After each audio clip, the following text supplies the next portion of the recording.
Es el director general de Gutenberg.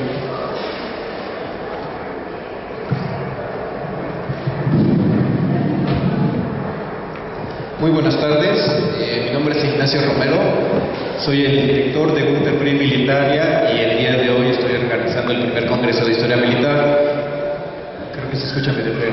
Agradezco su participación, son bienvenidos, invitan a más gente. Quiero empezar haciendo mención que esta conferencia se llevará a cabo enfocada en la historia reconocida por el mundo. No es nuestro objetivo el promover y respaldar ideología alguna. La contabilización de las víctimas de la Segunda Guerra Mundial ha sido objeto de numerosos estudios, que generalmente ofrecen estimaciones entre los 55 y los 60 millones de personas fallecidas, elevándose según las consideraciones más pesimistas hasta 70 y las más optimistas hasta 40 millones de muertes durante la Segunda Guerra Mundial. La presente conferencia se basa en los hechos que los historiadores identifican más comúnmente como los puntos de inflexión durante la historia de la Alemania de la Segunda Guerra Mundial, el Tercer Reich, el Tercer Imperio. Es necesario destacar que la guerra, como cualquier interacción humana, depende de los factores en el momento y el lugar.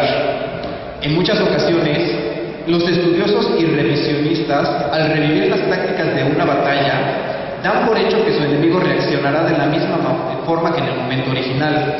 Esto es completamente erróneo, ya que ambas partes toman medidas y reaccionan conforme a los movimientos de su contraparte.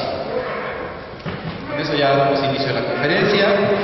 Los éxitos iniciales del Partido Nacional Socialista pusieron a Hitler al mando del Tercer Reich. Tras los fulgurantes éxitos iniciales, la Blitzkrieg allanó el camino de las hordas germanas ansiosas de extender sus dominios en Europa por el preciado espacio vital del que decían tener derecho. Pero sus errores rápidamente cambiaron la marea en contra de Alemania, por lo que el Reich, que debía vivir 1000 años, solo alcanzaría a tener más de 12 años. El 1 de septiembre de 1939, la Wehrmacht es el ejército regular, comenzó con la invasión de Polonia. En poco menos de un mes, esta dejaría de existir como nación. Este hecho marcó el inicio de una de las guerras más sangrientas de los tiempos modernos. Las batallas y los héroes aún cautivan la imaginación del público, quienes sienten fascinación por los hechos acaecidos hace 70 años. El primer error de los 10 errores más grandes de Alemania, que está censado por la mayoría de los historiadores, es declarar la guerra a los Estados Unidos. El 7 de diciembre de 1941, las tropas aeronavales japonesas bombardean Pearl Harbor, que era el bastión de la flota americana del Pacífico. El ataque japonés hundió 4 acorazados, 3 cruceros, 3 destructores, una escuela, y alrededor de 2.400 a 3.000 personas se murieron, 3.000 soldados americanos. El 8 de diciembre de 1941, Franklin Delano Roosevelt habló ante el Congreso y pidió declarar la guerra contra el Imperio japonés. Alemania nunca fue mencionada. En ese entonces no había ninguna razón para declarar la guerra, por lo que los estrategas británicos y americanos se encontraban frustrados. Siempre habían presumido que una vez que los Estados Unidos entraran en la guerra, derrotar a Alemania se convertiría en la prioridad antes que el Japón. Pero ahora parecía que América tomaría como objetivo número 1 derrotar al Japón y no la guerra en Europa. Afortunadamente para ellos, 4 días después, el 12 de diciembre del 41, Hitler cometió uno de los errores más monumentales de la historia. Hitler, ante el Reichstag, solo necesitó 334 palabras para sellar el destino del Tercer Reich. Al declarar la guerra al gigante de la industria, Alemania fue sepultada por una lluvia de acero en forma de bombas, tanques y naves. Los Estados Unidos en 1941 contaban alrededor de 131 millones de habitantes. En Alemania existían alrededor de 90 millones de personas. La coalición anti-Hitler con los Estados Unidos, la Unión Soviética, Gran Bretaña y unas cuantas posesiones francesas controlaban alrededor del 70% de las materias primas del planeta. La producción de los Estados Unidos solamente ascendía a los 2/3 de toda la producción mundial en 1937. En 1938, los Estados Unidos generaron alrededor de la tercera parte de la energía eléctrica mundial, 3 veces la cantidad que produjo Alemania en ese mismo periodo. La producción industrial mundial en 1937 ascendía a unos 145 billones de dólares americanos, de los cuales Alemania solo produjo 17.500 billones. La producción americana de hierro en 1941 era de 56.7 millones de toneladas y la de acero de 82.8 millones. En Alemania, respectivamente, eran 24.3 y 31.8. El valor del armamento producido en los Estados Unidos en 1943 llegaba alrededor de los 37.000 millones de dólares. Los alemanes produjeron solamente 14.000 millones de dólares. A finales de 1944, los americanos tenían 187.000 aviones. Los alemanes, en el mejor de los panoramas, tan solo 20.000 aviones tenían en este momento.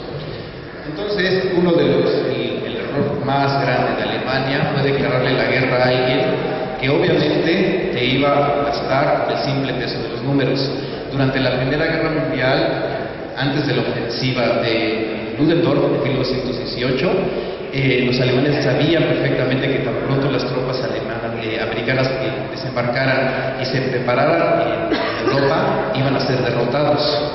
Y así fue como pasó.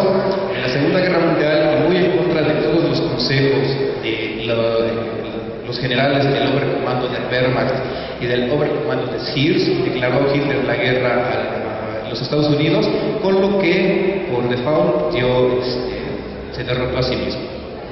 Gracias. El segundo punto, gracias. Miren, aquí hay unas fotos muy interesantes. Esas son las filas de las naves de las Liberty Ships. Los Liberty Ships eran naves preconstruidas rápidamente para transportar materiales a Inglaterra, para que Inglaterra no fuera derrotada tan pronto. De la misma manera se ven las filas de tanques Sherman, que fue el segundo tanque más producido durante la Segunda Guerra Mundial, después del D-34. Y de la misma forma, los millones de tropas que participaron los americanos para aplastar al fascismo en Europa.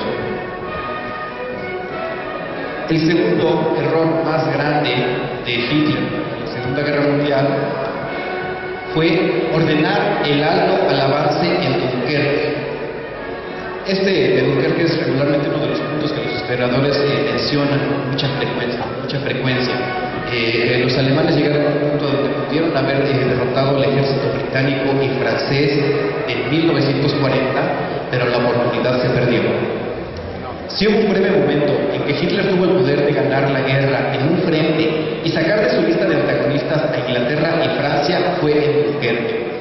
El 10 de mayo de 1940, las puntas de lanza alemanas hicieron a un lado las ligeras defensas en los bosques de las Ardenas antes de aplastar la línea defensiva francesa en Sedan.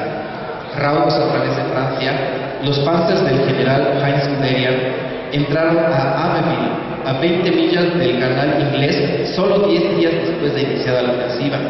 El ejército francés, cortado por la mitad, había sido desbalanceado y nunca recuperaría su equilibrio. Pero incluso si la Wehrmacht ya estaba rematando a Francia, las siguientes acciones de Hitler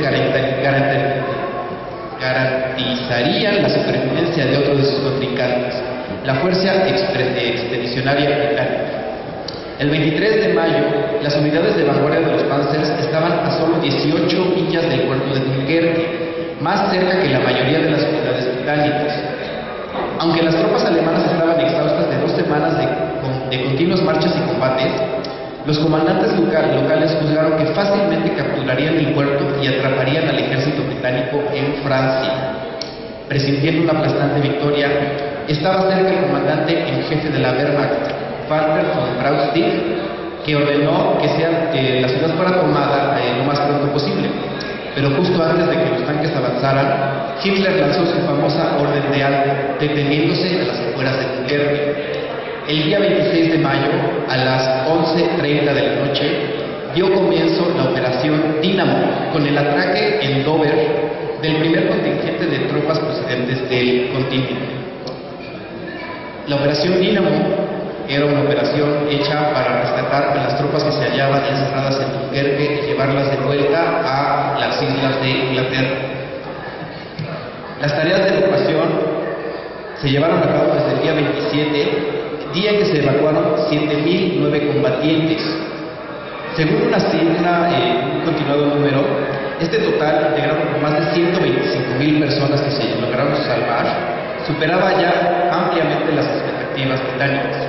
Los altos jefes militares alemanes habían comprobado para entonces la facilidad que tendrían para cortar este flujo de refugiados, pero la orden de detención de su avance se vendría a unir aquí a la tenaz resistencia de las fuerzas que defendían el territorio para facilitar los embarques. El último día de mayo observaría la mayor evacuación del contingente de hombres.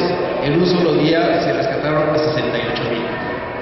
Ante la inminencia de una ofensiva generalizada de los alemanes para rematar a Francia, el pánico había cundido entre los elementos dispuestos para el traslado.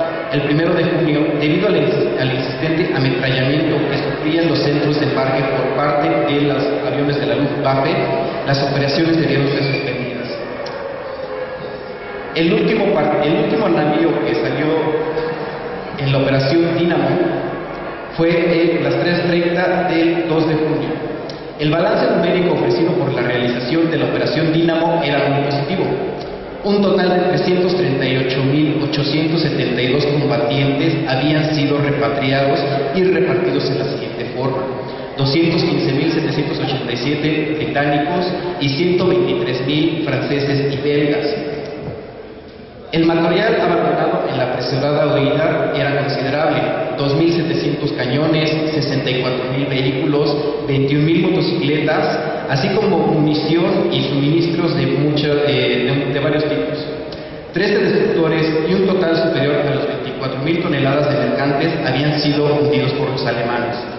Estos hombres rescatados proveyeron de un alma de veteranos sobre el que el nuevo ejército británico se reconstituiría. Esta es una imagen de la operación Dínamo. Básicamente la operación Dínamo fue una operación para salvar a las tropas que se hallaban encerradas en Dunkerque. Adolfo Hitler dice que no permitió que los Panzers arrollaran las playas, y al evitar que los Panzers y que la artillería destruyeran las playas, permitió que los veteranos se regresaran a Inglaterra, y esos mismos veteranos serían los que invadirían Francia 4 años después. Otro de los errores más importantes, y yo creo que es de los más importantes después de declarar la guerra a los Estados Unidos, fue no valorar el potencial de los U-Boots. Los submarinos, los U-Boots, estuvieron a punto de ahorcar a Inglaterra a través de su guerra submarina. Dicen que si se les hubiera dado el suficiente número, si se les hubiera dado el acero que se usó para construir los acorazados, esos acorazados que al final del día no sirvieron para nada, todo ese acero convertido en submarinos fácilmente hubieran ahorcado a Inglaterra desde 1940. No valorar el potencial de los U-Boots. Con la Real Marina protegiendo el canal inglés y la Real Fuerza Aérea negando el dominio aéreo de la Luftwaffe, Inglaterra estaba a salvo de la invasión. Aún así, Hitler tenía un arma que podría sacar a Inglaterra de la guerra: los U-Boots. En 1917 los submarinos estuvieron a punto de arrodillar a Inglaterra. A pesar de esto, Hitler se vio lento en valorar su peso. Si durante la segunda mitad de los años 30 él hubiera tomado la mitad de los recursos desperdiciados en la construcción de una casi inútil flota de superficie y los hubiera invertido en la construcción de submarinos, Alemania podría haber iniciado la guerra con cientos de estos asesinos silenciosos, más de los que 57 con los que empezó. Incluso con la lentitud de los números, los submarinos llegaron a un suspiro de sacar a Gran Bretaña de la guerra. Para mediados de 1940, Alemania solo tenía 25 submarinos en servicio. Aún así, lograron hundir casi 700.000 toneladas de barcos aliados al terminar el año. el equivalente a 225 naves hundidas. A pesar de este gran éxito, no fue hasta febrero de 1941 que Hitler promulgó la Directiva 23, ordenando un programa emergente de producción de submarinos. Alemania produjo más de 1.100 submarinos durante la guerra, con más de 450 aún en servicio en 1945. Para principios de 1943, los submarinos habían llevado a Inglaterra a una situación desesperada y ganar la batalla del Atlántico se convirtió en la máxima prioridad para los aliados. Entonces, en marzo de 1943, la marea comenzó a cambiar. Una combinación de mejores tácticas, nuevas tecnologías antisubmarinas y, por encima de todo, la ruptura de los códigos navales alemanes generados por Enigma permitió que los convoyes se evadieran cada vez más de los ataques y que los grupos de soporte americanos y británicos se entregaran a la caza de los cazadores mucho antes de que estos tan siquiera aparecieran en las inmediaciones de las rutas de convoyes. Los alemanes habían perdido la carrera tecnológica. Durante los 2 siguientes años se hundieron grandes cantidades de submarinos alemanes. Con la batalla ganada en el Atlántico, los recursos empezaron a llegar en cantidades ingentes a Gran Bretaña en previsión de una eventual invasión de Francia. Estaba claro, incluso para los alemanes, se realizaron desesperados intentos por salvar lo que quedaba de la fuerza de submarinos tipo 7, entre los que cabe mencionar la instalación de ellos, entre ellos de baterías antiaéreas, detectores de radar o incluso la aparición del snorkel, un dispositivo que permitía a los submarinos desplazarse por la superficie sin que los radares detectaran sus motores diésel. Pero ninguno de estos intentos fue efectivo y en 1943 el poder aliado era tan significativo que los submarinos eran atacados en cuanto se hacían a la mar al salir de sus bases en Francia. Al finalizar la guerra, los alemanes introdujeron el submarino eléctrico y el submarino de corto alcance tipo 23. El primero de ellos, cuando se encontraba sumergido, se podía desplazar a una velocidad de 17 nudos, bastante más rápido que un tipo 7 a toda máquina en superficie, y casi tan rápido como los escoltas que podían atacarle. Pero la producción en masa de estos nuevos submarinos no se inició hasta 1944 y únicamente una patrulla de tipo 21 pudo hacerse a la mar antes del final de la guerra, sin llegar a contactar con el enemigo. Los submarinos alemanes continuaron hundiendo barcos aliados hasta el final de la guerra, pero sus propias pérdidas eran inaceptablemente altas. Al final, Alemania perdió casi 800 submarinos de 1.000 con los que empezaron, de 1.000 con los que produjeron, por lo que unos 30.000 tripulantes perecieron en el mar. Las pérdidas ascenderían a un 80%, convirtiendo a esta arma en uno de los cuerpos que más mortalidad han sufrido en toda la historia. 8 de cada 10 submarinistas alemanes se murieron en combate. En la foto anterior cuando hablábamos de las superiores armas, esos eran los erizos. Los erizos se disparaban en armas que se iban sumergiendo y cuando uno impactaba, explotaban todos. Entonces, cuando tenías un ataque de erizos, lo más seguro es que fueran a hundir el submarino, en contra de las cargas de profundidad, que podías jugar con las diferentes profundidades para tratar de salvarte de la onda de choque. El cuarto error más grande de Hitler fue abrir un inmenso segundo frente. Inglaterra sobrevivió y seguía desafiante cuando Hitler cometió un error, segundo en importancia después de su graciosa declaración de guerra a los Estados Unidos: lanzar la Operación Barbarossa, la invasión de la Unión Soviética en junio de 1941. Apenas han pasado más de 2 décadas desde que Alemania había lanzado su guerra en 2 frentes y sufrió de las devastadoras consecuencias. Por lo tanto, se necesitaba un impresionante nivel de incompetencia estratégica por parte de Hitler para iniciar la guerra en el este cuando el conflicto continuaba en el oeste. La tenacidad, mezclada con destellos de brillantez táctica y operativa, mantuvo a los alemanes en el campo de batalla durante 4 sangrientos años. Y una vez más, los militares alemanes casi salieron victoriosos en la apuesta de Hitler. Pero tales atributos marciales fueron insuficientes para superar el error estratégico fundamental que los puso en Rusia desde un inicio. Se necesitó un número adicional de errores por parte de Hitler para aplastar las esperanzas alemanas de una marcha hacia el este. Alemania comienza la invasión a la Unión Soviética con casi 2/3 del ejército alemán que se ponen en marcha, 625.000 caballos, 600.000 vehículos a motor, 3.350 carros de combate, 7.000 cañones y 3 millones de hombres forman las fuerzas alemanas en el frente del este. La Fuerza Aérea dispone de 775 bombarderos horizontales, 310 bombarderos en picado, 830 cazas ligeros, 90 cazas pesados y 710 aviones de reconocimiento. En las primeras 3 semanas de la invasión, el ejército soviético sufrió enormes pérdidas: 6.000 tanques, 3.500 aviones, 1 millón de prisioneros y 850.000 muertos y heridos. Durante los primeros 5 meses de la guerra, el ejército soviético perdió entre muertos, heridos, prisioneros y desaparecidos más de 5 millones de personas.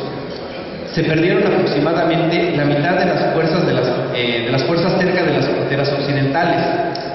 La causa de este fracaso radicaba no solo en lo inesperado del ataque fascista, sino también en la superioridad ante el ejército rojo, el desarrollo insuficiente de la infraestructura y las comunicaciones soviéticas, ya que casi no se usaba la inteligencia aérea. Aunque en algunas tropas del ejército soviético reinaba el pánico durante las primeras semanas, una parte considerable de los soldados rusos resistía hasta el final. Los aviones incendiados realizaban espolonazos, los tanquistas se negaron a entregarse y explotaban sus unidades. Según los recuerdos de un oficial alemán, no se nos producía el sentimiento de victoria que habíamos tenido en Francia. Aquí encontramos solo resistencia, siempre la resistencia, por desesperada que fuera. Observaciones semejantes tuvo el general Halder, el jefe del Estado Mayor de las tropas terrestres de Alemania. Los rusos siempre luchan hasta la última persona. Estas son algunas imágenes de la Operación Barbarossa. 5 millones de soldados soviéticos se perdieron en los primeros meses, pero sin embargo, Hitler, cuando invadió Rusia, decía que nomás había que patear la puerta y que el edificio se iba a venir abajo, pero el edificio no se cayó. Uno de los errores más importantes, de las decisiones más acertadas que tomó Joseph Stalin, fue mover la industria cerca de las fronteras y pasarla más allá de los Urales. Los alemanes iniciaron la guerra sin una fuerza de bombarderos de largo alcance. Cuando los soviéticos mueven sus fábricas de aviones, de locomotoras, de tanques y de todo lo demás, lo pasan más allá de las montañas, los alemanes se quedaron como un perro con una cadena. No lo podían morder porque estaban más allá de las montañas. El siguiente punto, y esto se refiere a la Operación Barbarossa, fue fracasar en la toma de Moscú. El primero de aquellos errores que pronto llegarían después de haber sido lanzada la Operación Barbarossa. Desde un inicio, los líderes militares de Hitler sabían que la velocidad era la esencia. Estaban en un concurso de rapidez, no en una guerra de posiciones. Y sus éxitos iniciales hicieron que la carrera contra el tiempo fuera prometedora. Después de aplastar las divisiones soviéticas de las fronteras, el grupo de ejército centro ganó una dura batalla en Smolensk. Al concluir, más de 200.000 prisioneros soviéticos marcharon hacia los saturados campos de prisioneros y el camino hacia Moscú estaba prácticamente libre. Ahora era un momento de energía, de una enérgica y directa ofensiva contra la capital soviética. Más que solo un objetivo político, Moscú era el centro nervioso del Partido Comunista, centro industrial mayor y, lo más importante, el nexo para casi cualquier línea férrea en la Unión Soviética. Si Moscú caía, el movimiento lateral de las fuerzas soviéticas se convertiría en imposible. Más que nada, la derrota de Moscú ayudaría a cortar a la Rusia del oeste de sus ejércitos del este, que ya comenzaban a moverse en ayuda de la ciudad. En 1812, Rusia pudo haber perdido Moscú contra Napoleón y sufrir pocas consecuencias militares. Perder Moscú en 1940 habría sido catastrófico para la causa soviética. Pero entonces Hitler cambió el énfasis estratégico de Alemania. En vez de enviar sus fuerzas hasta Moscú, a finales de agosto, Hitler ordenó al general Heinz Guderian que tomara su segundo ejército Panzer y lo llevara hacia el sur para ayudar al grupo de ejército sur. Para explicar su conducta, él apeló a los recursos naturales de Ucrania y al petróleo del Cáucaso, ambos de los cuales consideraba vitales para el esfuerzo de guerra alemán. Cuando sus generales persistieron en protestar por este cambio de estrategia, Hitler exclamó: "Mis generales no saben nada de economía". Muy a su pesar, Guderian llevó a sus panzers hacia el sur, embolsando a otros 600.000 prisioneros en la bolsa de Kiev. Fue la más grande victoria táctica de la guerra, pero no sin costo. Cuando el avance hacia Moscú fue renovado el 2 de octubre, se había perdido un valioso mes. Una combinación de fina resistencia sobre extensión alemana y un espantoso clima pronto detuvieron la ofensiva alemana justo en las afueras de su objetivo. A finales de noviembre, cuando la operación Tifón se canceló, las puntas de lanza alemanas estaban a menos de 20 millas de Moscú. Solo 2 semanas después, los rusos lanzaron una enérgica contraofensiva de invierno. A diferencia del gran ejército de Napoleón, que fue destrozado por la victoria rusa y el invierno, el grupo de ejército centro no se desintegró, lo que sí, sin embargo, sufrió terribles pérdidas y nunca más estuvo en una posición para amenazar Moscú. La oportunidad de Hitler de obtener una rápida y decisiva victoria en el este se disolvió. Pero tampoco representó el fracaso de la operación Barbarossa. Durante 1942, Alemania arrinconaría otra vez contra las cuerdas a la Unión Soviética. Las grandes victorias volverían a producirse y la Unión Soviética estuvo nuevamente al borde del desastre en el sur. Cuando los alemanes amenazaban con su principal fuente de abastecimiento petrolífero en el Cáucaso. Solo a primeros de 1943, tras la derrota sin paliativos en Stalingrado, Alemania comenzó a ver cambiar la guerra en su contra.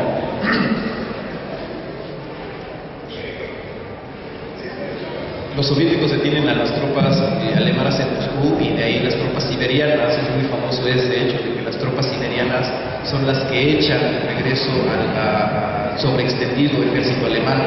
Hay una anécdota que quién sabe si sea cierto, que decían que los siberianos, como ya estaban acostumbrados al frío, se lanzaban al combate con la guerrera abierta y enseñando el pelo en pecho, porque eran muy hombres y así fue como echaron a los alemanes. El siguiente punto fue sobreestimar a Stalingrado como objetivo. Stalingrado es una de las batallas más conocidas de la historia.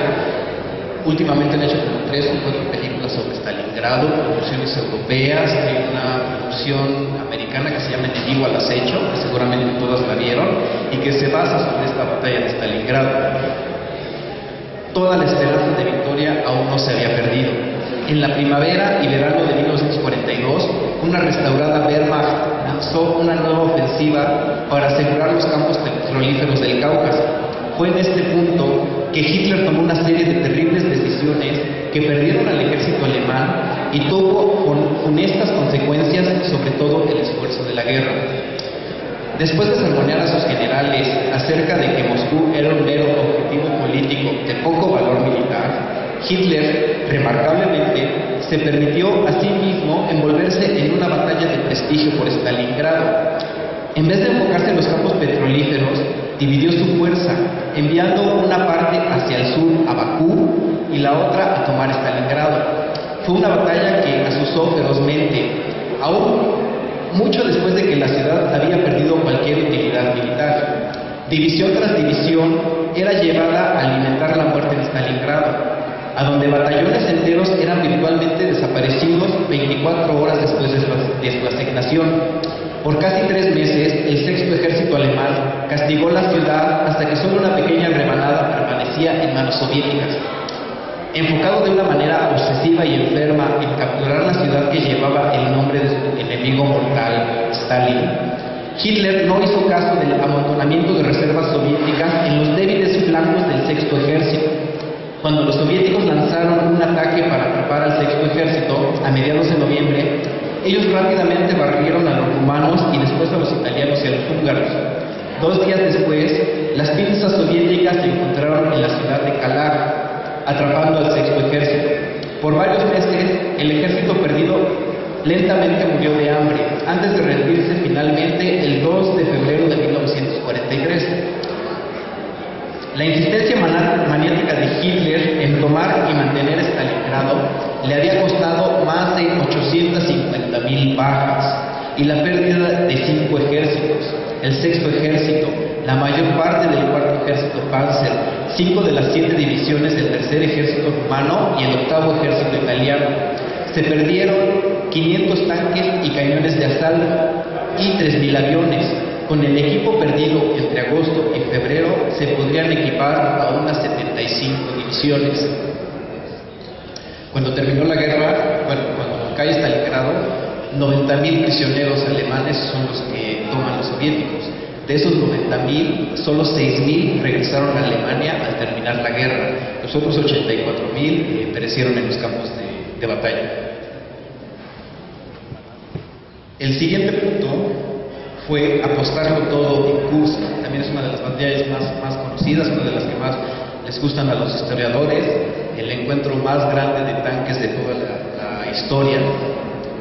Eventualmente, la ofensiva soviética en Stalingrado perdió empuje y se les dio a los alemanes un espacio para respirar y consolidar una nueva línea defensiva y restaurar a sus fuerzas castigadas.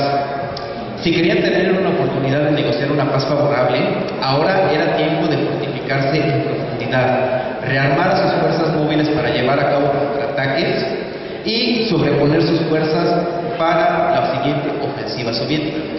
En vez de eso, Hitler se fijó la idea de una ofensiva masiva de verano apuntada a un enorme saliente en las líneas soviéticas alrededor de la ciudad de Kursk.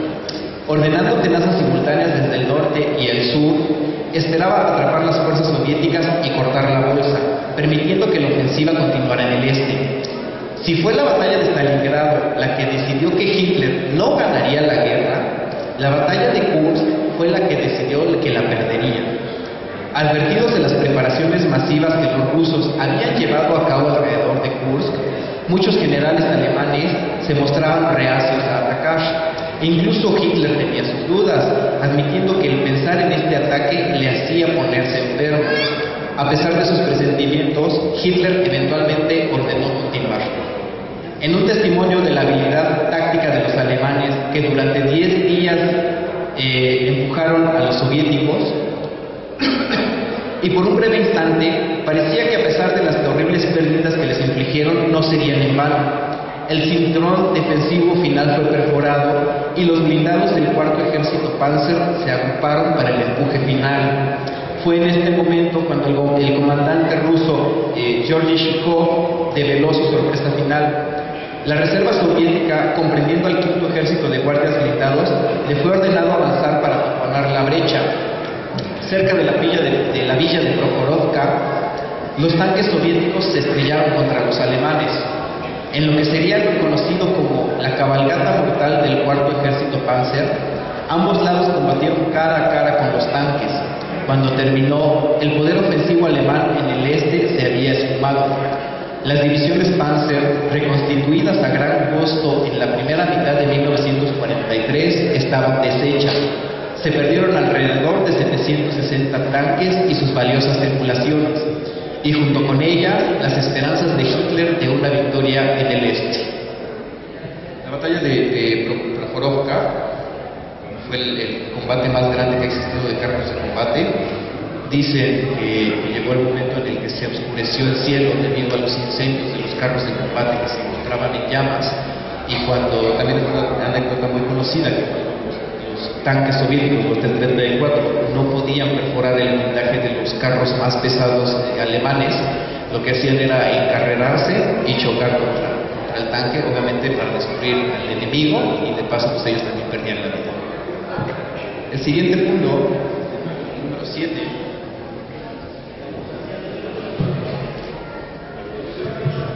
El número 7 fue reforzar al Afrika Korps demasiado tarde. Mientras los alemanes marchaban hacia la muerte en Kursk, las fuerzas aliadas desembarcaban en Sicilia. El que ellos hayan sido capaces de batir las fuerzas de la isla relativamente fácilmente y seguirla con la rápida invasión de la Italia continental puede ser atribuido a otro de los errores de Hitler. Desde inicios de 1941, Hitler había permitido al comandante de las fuerzas alemanas en África, Erwin Rommel, conducir una operación económica en fuerzas. Durante 2 años, el rechazo de Hitler para comprometer más unidades que solo un puñado de tropas forzó a Rommel a crear su reputación al combatir y ganar casi siempre en disparidad de números. Solo después de la batalla, de que la batalla de la Alamein fuera perdida, con la llamada de atención del exitoso desembarco de los aliados en el oeste de África del Norte, ambos en noviembre de 1942, fue que Hitler de repente decidió reforzar masivamente el ejército de Rommel. Decenas de miles de tropas alemanas fueron transportadas hacia Tunisia en un intento de mantener la posición de África. La decisión de Hitler llegó mucho después de que toda esperanza de victoria se había desvanecido. Aproximadamente 230.000 tropas del eje se rindieron en Túnez en mayo de 1943, incluyendo a la mayoría del legendario Afrika Korps de Rommel. Estos veteranos eran necesitados desesperadamente y serían extrañados grandemente en la batalla por Europa. El famoso Afrika Korps de Rommel, que decían que si hubiera contado con el apoyo necesario de tropas en su momento adecuado, hubiera podido enlazarse a través de Persia con las tropas que estaban atacando Rusia y con eso sacar al Reino Unido de los campos petrolíferos del Medio Oriente. Pero no recibió las tropas y terminaron como terminaron.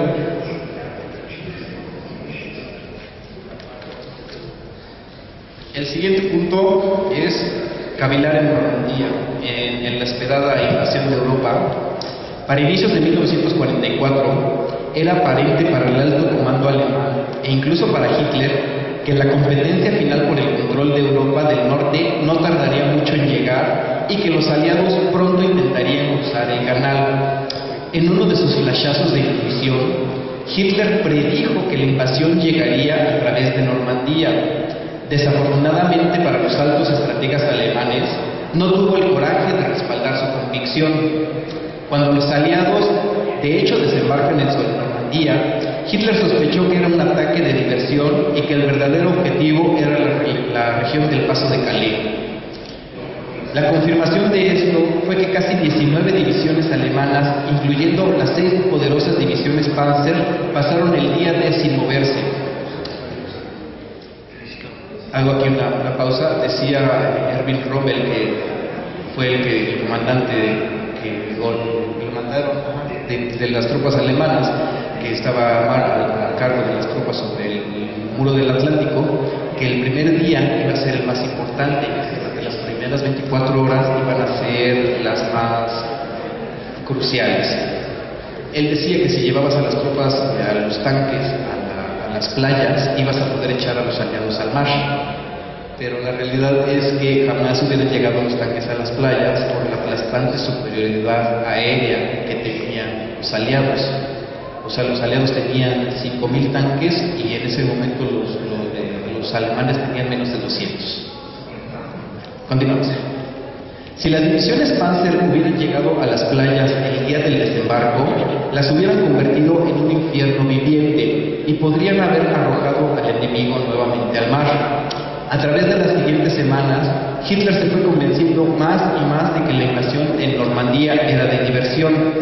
No fue hasta finales de julio que finalmente aprobó el movimiento de una división del 15º Ejército que guardaba el Paso de Calais.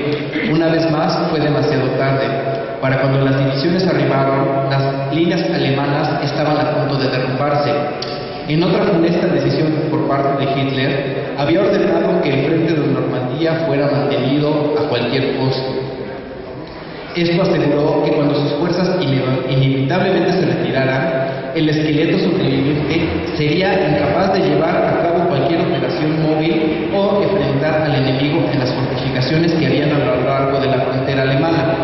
La batalla de Normandía, que culminó en la bolsa de Falaise, el Stalingrado del oeste, costó a los alemanes la pérdida de aproximadamente 450.000 hombres, entre ellos 250.000 de muertos. Hay algunas imágenes de la bolsa de Falaise. Para evitar que la bolsa se cerrara, combatieron ahí las tropas de la 12ª división de las SS, los Hitlerjugend. Decían los americanos que peleaban como lobos salvajes, y cuando empezaron la guerra, la batalla, con 12.000 hombres, cuando se retiran solo sobraban 3.000 de los muchachos. Ninguno de ellos tenía más de 20 años para que estaban en la batalla de Normandía.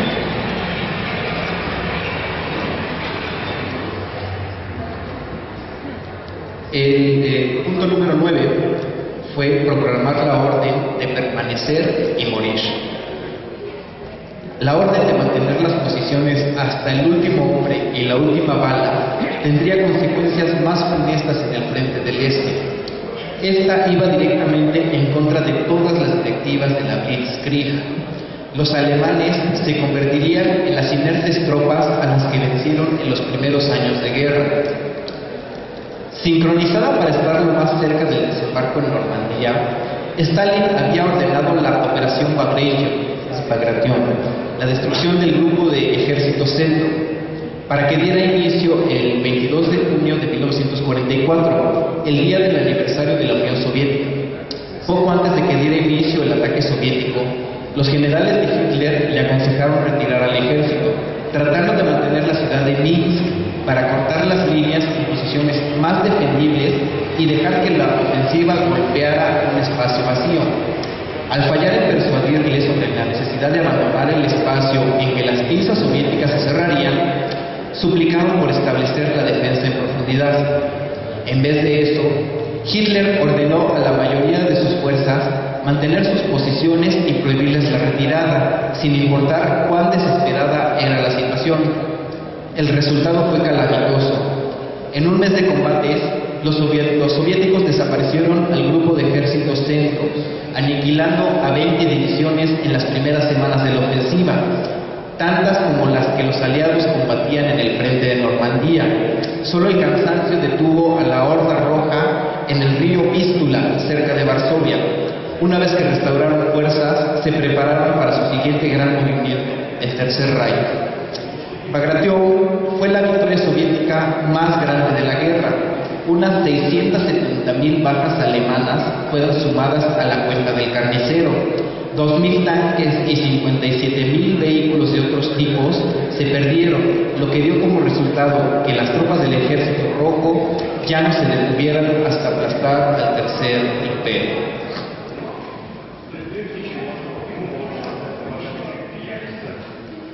Y el 10º y último punto fue perder la segunda puesta en las Ardenas.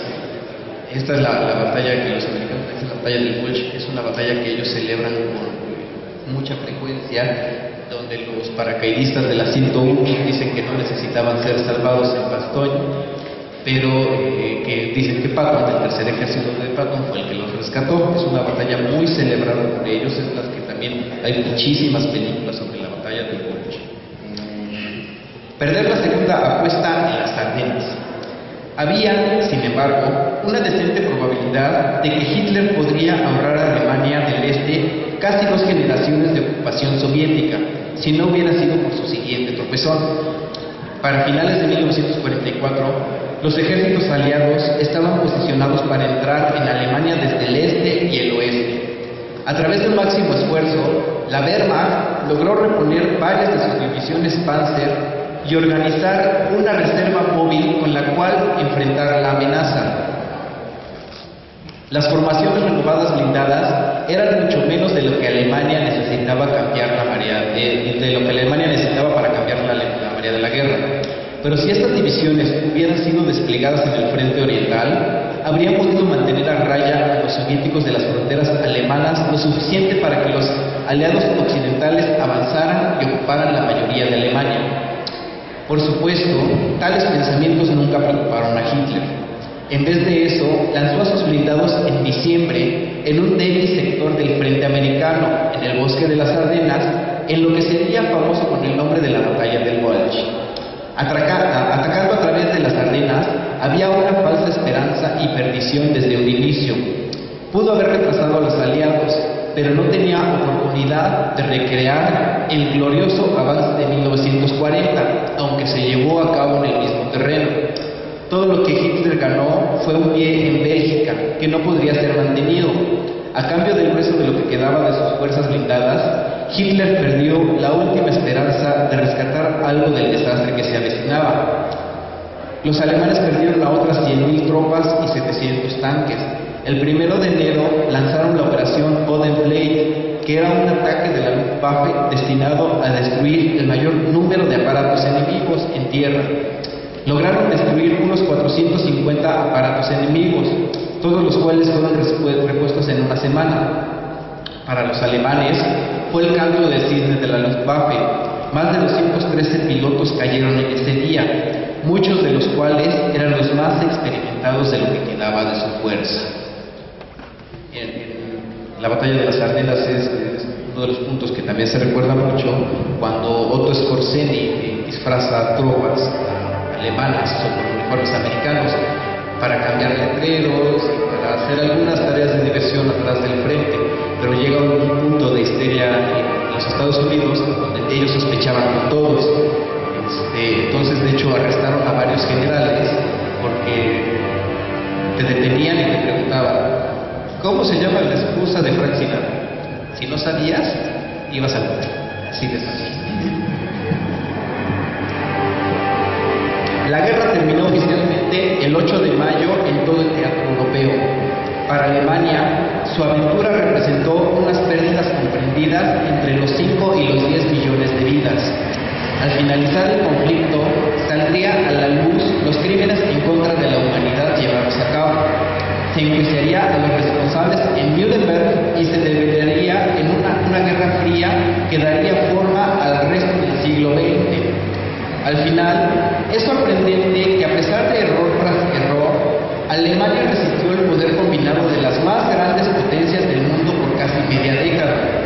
Este es un testimonio de la capacidad operativa del ejército alemán, que se demostró incansable en su recuperación a través de la guerra. Incluso en 1945, la Wehrmacht era capaz de engañar a sus acechadores e infligir grandes pérdidas en los últimos meses de guerra, pero todo fue en vano. El progreso en el campo de batalla no podría superar la incompetencia en las altas esferas. Tampoco podría borrar el hecho de que las capacidades combativas de la Wehrmacht estuvieron al servicio de una causa vil. La humanidad siempre deberá estar agradecida que la causa estuvo dirigida por uno de los más incompetentes líderes militares. Muchas gracias.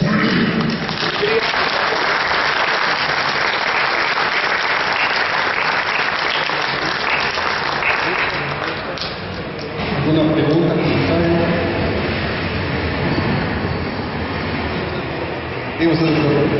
Un pequeño comentario.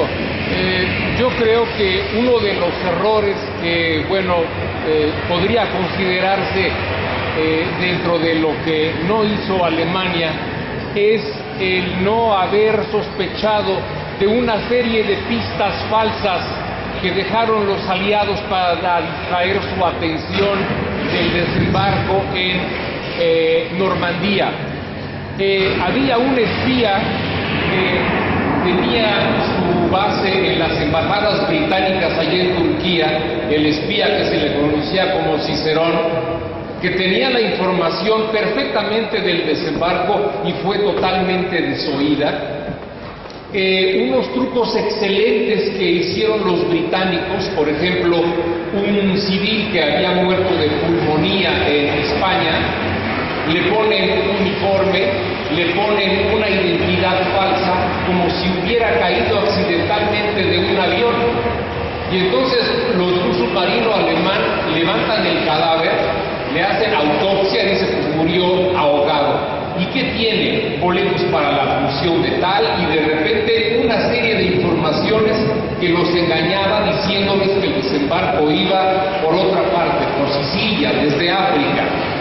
Hubo un actor que era la viva imagen del general Montgomery, que aprendió a personificar al general Montgomery, dejando pistas en España, como dando a entender que el ataque iba por otro lado. Entonces los alemanes, con ese pensamiento un tanto cuanto cuadrado, sin tanta malicia, muerden el anzuelo y dicen, no, viene por otro lado, tal vez no viene por Normandía, pero hay pistas que dicen que viene por otro lado. Y otra de las cosas es como Rommel y otros caen ante la increíble magia de un mago británico que se llamaba Casper Maskelyne, que logra, por ejemplo, disfrazar una ciudad de la costa y crea en otra bahía una réplica.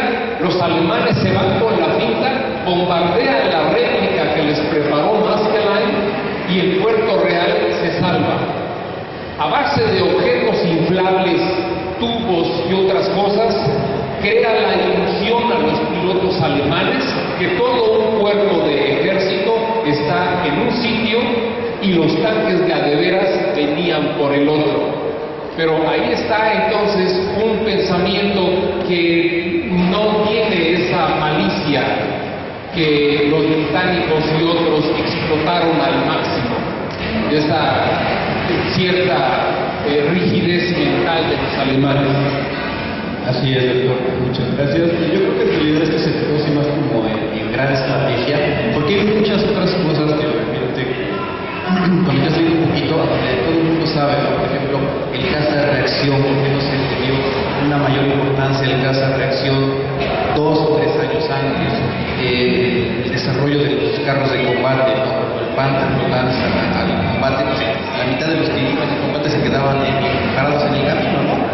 Otro de los puntos importantes fue el submarino eléctrico, tipo 21. Cuando inicia la guerra, Hitler estaba obsesionado con la idea de los bombarderos. Y él decía que todavía tenía que aventar bombas, ¿no? Y de hecho de ahí salió el Junkers 88, que sí podía aventar bombas y podía hacer muchas otras cosas. Pero al relegar a la fuerza de caza, permite que las oleadas de bombarderos acaben con las ciudades, acaben con las fábricas, y muy a pesar de que cuando llegan los bombarderos de 1000 aviones, cuando llega el bombardeo en Hamburgo, suceden estas tormentas de fuego. Las tormentas de fuego era un fenómeno desconocido hasta ese entonces. Llega tanta la temperatura debido a los bombardeos incendiarios que ocurren como si fueran tornados. Y en ese momento en que existe este tornado, consume todo el oxígeno que está alrededor de este bombardeo. Entonces abrían los búnkeres de defensa civil y todas las personas que estaban ahí estaban muertas, pero no estaban quemadas, no estaban calcinadas, no estaban balaceadas, se habían asfixiado porque durante la tormenta de fuego todo el oxígeno se había consumido. Pero sin embargo, cuando Albert Speer, el ministro de armamentos, toma las riendas de esto después de la muerte del doctor Todt, él logra que en los últimos 2 años, en 1943 y 1944, se fabriquen la mayor cantidad de tanques, la mayor cantidad de armas, la mayor cantidad de aviones de lo que habían hecho en los años anteriores. Ya estaban exhaustas las personas, ya no tenían decían, de la división Lehr, a alguien se le ocurrió la brillante idea de todos los instructores los vamos a poner en una división de tanques, y como todos son instructores van a ser superhéroes, ¿no? Y sí, en estricta teoría es una buena idea, pero lo que pasa es que sacan a los instructores de las escuelas, a los tanques de la división Lehr los sacaban los aviones en Normandía, y después ya no tienen instructores para enseñarles a los que tienen allá atrás. Y así como esas fueron muchísimas y muchísimas y muchísimas cosas que nos podrían pasar días y días platicando. Agradezco su interés, quedo a sus órdenes. Mi nombre es Ignacio Romero, soy el director de Gunter Free Militaria. Bienvenidos al Congreso y estamos en contacto.